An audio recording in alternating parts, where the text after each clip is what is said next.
स्वयं भगवान कृष्ण रामचंद्र जी ने इस धराधाम पर आकर गुरु को धारण किया। यहीं से उन्होंने गुरु की महिमा बताई कि गुरु हमारे जीवन में कितने आवश्यक हैं। वाल्मीकि जी तो कहते हैं, राम तुम ते अधिक गुरु ही जिय जाने। राम, आप तो उस हृदय में वास करें जहां आपसे भी गुरु के प्रति अधिक श्रद्धा हो। राम जी ने सीता जी से कैसा अद्भुत प्रेम किया कि उनके हरण हो जाने पर उन्होंने थल, आकाश, पशु, पक्षी, पेड़, लताएं जाने किन किन से सिया जी का पता पूछा। क्या भौतिक जगत में कोई ऐसा व्यक्ति है जिसका पुत्र, पत्नी या कोई सगा संबंधी खो जाए तो वो इस तरह पशु पक्षियों से, लताओं पताओं से, धरा से उनका पता पूछे? कितना भी दुखी होगा, पर ऐसा संभव नहीं होगा। तो ऐसा दिव्य अलौकिक प्रेम हमारे हृदय में कैसे आए, ये तो केवल हमारे गुरु ही हमारे हृदय में स्थापित कर सकते हैं। गुरु ही हमें निज स्वरूप प्रदान कर हमें निकुंज में प्रिया प्रियतम की निज सेवा प्रदान करते हैं।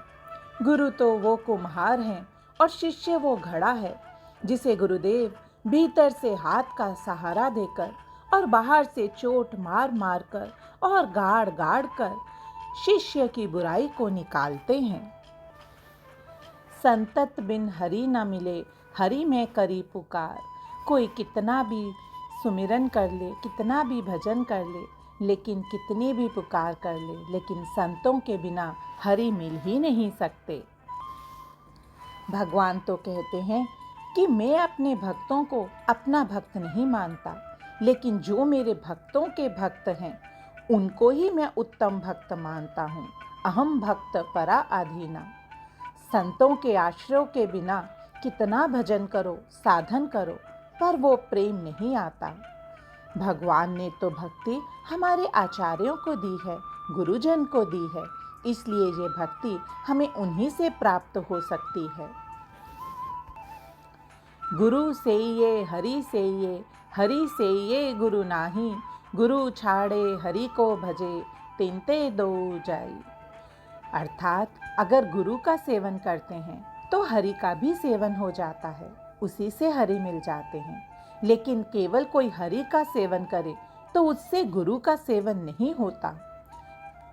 वैसे दोनों एक ही हैं, पर धर्म और सिद्धांत ये है कि गुरु की सेवा के बिना हरि नहीं मिलते, और कोई गुरु को छोड़कर हरि को भजे तो उससे दोनों ही चले जाते हैं, ना गुरु मिलते हैं और ना हरि मिलते हैं।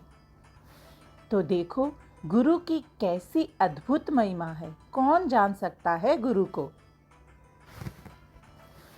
कबीरदास जी तो कहते हैं, गुरु गोविंद दो खड़े, काके लागो पाओ, बलिहारी गुरु अपनो, गोविंद दियो दिखाए। अर्थात गुरु ही हमें गोविंद से मिला सकते हैं। कोई वस्तु को प्राप्त करने के लिए हमें अधिकार प्राप्त करना पड़ता है। किसी रस को पाना है, भगवत धाम की प्राप्ति करनी है तो अधिकार चाहिए। जब मन उज्जवल हो जाए, जिसमें संसार की कोई कामना वासना ना रहे, हमारे प्रिया प्रियतम में ही हमारा सच्चा भाव हो जाए, वही अधिकार है। पर यह अधिकार ऐसे मिलता नहीं है। सच्चे मन से भजन साधना करने से अवगुण नष्ट होते हैं। काम, क्रोध, लोभ, मोह, मत्स्य, अहंकार, ईर्ष्या, द्वेष आदि सभी अवगुण केवल भजन से ही नष्ट होते हैं। और जब ये नष्ट होते हैं तब हमारा मन निर्मल हो जाता है, और निर्मल मन ही अधिकारी बनता है। जो गुरु के शरणागत नहीं, हरि उनकी शरणागति को सच्चा नहीं मानते। जिन गुरु ने हमें भाव दिया, मंत्र दिया, इष्ट को जनाया, जब उस गुरु के अधीन हो जाते हैं तब तो यमराज भी उनके पास आने से डरते हैं। जो भक्त सच्चे गुरु के आश्रय हो गया वही साधक है। पर जो शरण लेकर भी गुरु आज्ञा नहीं मानता, उसके समान कोई बुरा नहीं है, उसे अवश्य दंड मिलता है। इसलिए दृढ़ता से गुरु आज्ञा मानकर भजन करना चाहिए। गुरु की आज्ञा के बिना भजन भजन नहीं कहलाता। गुरु के प्रसन्न होते ही हमें अधिकार मिल जाता है। फिर प्रिया प्रियतम अपना लेते हैं। गुरु कैसे प्रसन्न होते हैं कि जैसे ही उनकी प्रसन्नता हुई तो हमारा हृदय निर्मल हो गया और फिर उस निर्मल हृदय में प्रिया प्रियतम आकर वास कर लेते हैं। रसिक जन तो कहते हैं कि हम इस धरा धाम पर प्रकट होते हैं नित्य विहार देने के लिए, प्रिया प्रियतम का प्रेम प्रदान करने के लिए, पर कोई अधिकारी ही नहीं मिलता तो फिर हम वापस इस रस को लेकर लौट जाते हैं। अनन्यता और दृढ़ता से गुरु आज्ञा पालन करने से हम अधिकारी बन जाते हैं। कर्तापन का अभिमान कि ये कार्य मैं करता हूँ, ये मैंने किया, वो मैंने किया, ये कर्तापन का अभिमान जन्मों से भरा है और यही हमारे जन्म मरण का कारण है जो गलता नहीं है। मेरे प्रिया प्रियतम के सिवा कोई नहीं है, ऐसी दैन्यता आती नहीं है। ऊपर से तो सब कहते हैं पर हृदय में सूक्ष्म अभिमान बना ही रहता है। यह अभिमान साधन भजन करने से जाता है और वो साधन भजन गुरु कृपा से ही होता है। जब अहंकार शून्य होकर वो रोता पुकारता है तभी भगवान प्रसन्न होकर उसे आगे बढ़ा देते हैं। गुरु हमें कुछ नियम प्रदान करते हैं लेकिन हम अपने आलस्यवश उस नियम को पूर्ण किए बिना ही अपना खा पी लेते हैं। तब बिहारी जी सोचते हैं कि ये भक्त तो है पर इसमें अभी लगन पक्की नहीं है। देखो, भजन का अहंकार तब टूटता है जब गुरु कृपा से मन में ये एहसास होता है कि जन्मों से इतने साधन जब तब किए, अभी तक तो मेरे मन के विकार ही नहीं गए, तो भगवत प्राप्ति कैसे होगी। गुरु के बताए मार्ग से उस पर चलने से हमारा मन निर्मल होता है। फिर तो आर्त हृदय से पुकार उठती है और उसी पुकार से कृपा होती है। यह रस जिसकी बातें हम सुन कह रहे हैं, गुरु कृपा के बिना उस रस का हृदय में प्रवेश हो पाना असंभव है। नाम जप साधन आदि तो हम अपने प्रयास से शायद कर सकते हैं, पर रस में प्रवेश, भगवत धाम की प्राप्ति, प्रिय प्रियतम की निज सेवा, वृंदावन का दिव्य अलौकिक रस, ये सब तो गुरु बिना प्राप्त हो ही नहीं सकता। इन सबको प्राप्त करने का एकमात्र साधन केवल और केवल गुरु कृपा ही है।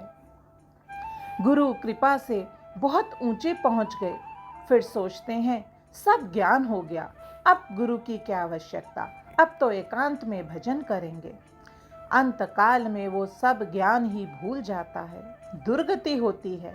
इसीलिए धर्म है हरि गुरु और संत एक ही हैं, पर गुरु के बिना हरि नहीं। शास्त्रों में तो गुरु की इतनी महिमा बताई है कि अगर कोई 100 वर्ष ठाकुर की सेवा करे और 1 महीना संत सेवा करे और केवल 1 पल श्री गुरु सेवा करे तो वो सब एक ही समान है। भगवान के दर्शन भी अपने बल के भजन पर मान लो हो जाएं, लेकिन गुरु के बिना उनकी प्राप्ति नहीं होती। नामदेव जी बहुत उच्च कोटि के भक्त हुए, जिन्हें अपने जीवन काल में 72 बार ठाकुर जी के दर्शन हुए, लेकिन भरी सभा में उनको अपमान सहना पड़ा, क्योंकि तब तक उन्होंने गुरु को धारण नहीं किया था। फिर संतों के कहने से गुरु की खोज में गए। बहुत लंबी वार्ता है, बस संक्षेप में कहूँगी कि गुरु को ढूंढने के लिए जहाँ गए, उनके गुरु शिवलिंग पर पैर रखे हुए थे। नामदेव जी ने अपने अहम में कहा कि मान्यवर, आप अपने पैर शिवलिंग से हटाएं। उन्होंने कहा कि आप खुद ही हटा दो। तो नामदेव जी जहाँ जहाँ उनके पैर उठाकर रखते, वहीं वहीं शिवलिंग प्रकट हो जाता। तो ऐसे दिव्य गुरु को उन्होंने गुरु रूप में धारण किया, तब जाकर उन्हें भगवत प्राप्ति हुई। कहने का तात्पर्य कि दुर्योधन ने भी बहुत दर्शन किया, लेकिन गुरु जीवन में नहीं थे, इसलिए कृष्ण की प्राप्ति नहीं हुई। कई लोग तो गुरु को धारण ही नहीं करना चाहते, बहुत बहाने बनाते हैं। हम काबिल नहीं कि गुरु की आज्ञा का पालन कर सके। जब काबिल बनेंगे तभी गुरु को जीवन में स्वीकार करेंगे। तो कोई कहता है कि बिहारी जी ही गुरु के रूप में मेरे हृदय में विराजमान हैं, वही मेरे गुरु तत्व हैं। तो कोई कहता है कृष्णम वंदे जगत गुरु, कृष्ण ही मेरे गुरु हैं। लेकिन वास्तविकता तो ये है कि कोई अपने उदंड मन को नियम में बांधना नहीं चाहते। स्वयं कृष्ण हमें कोई उपदेश देने नहीं आते कि ये करो ये मत करो। इसलिए भक्त को स्वतंत्र ना होकर गुरु के अधीन होना चाहिए। जैसे सिंह जंगल का राजा है पर उसका कोई स्वामी नहीं, उसका कोई भी शिकार कर सकता है। पर जिसके गले में पट्टा है, जिसका स्वामी है, उसकी गलती होने पर भी कोई उसे मार नहीं सकता। ऐसे ही जिन्होंने सद्गुरु की शरण ली है, मस्तक पर तिलक और गले में कंठी है, उसे माया स्पर्श नहीं कर सकती। हमारी गुरु के प्रति गाढ़ निष्ठा होनी चाहिए, दृढ़ निष्ठा, दृढ़ श्रद्धा होनी चाहिए, क्योंकि गुरु बिना भगवत धाम जा सकते नहीं। हरि ही गुरु है, गुरु ही हरि है, पर गुरु के बिना हरि मिलते नहीं हैं। हरि से गुरु के बल पर ही मिलना चाहिए। गुरु की सेवा कैसे करें, उन्हें प्रसन्न कैसे करें, इसका हम अगले वीडियो में जानेंगे। बोल श्री सद्गुरुदेव भगवान की जय हो।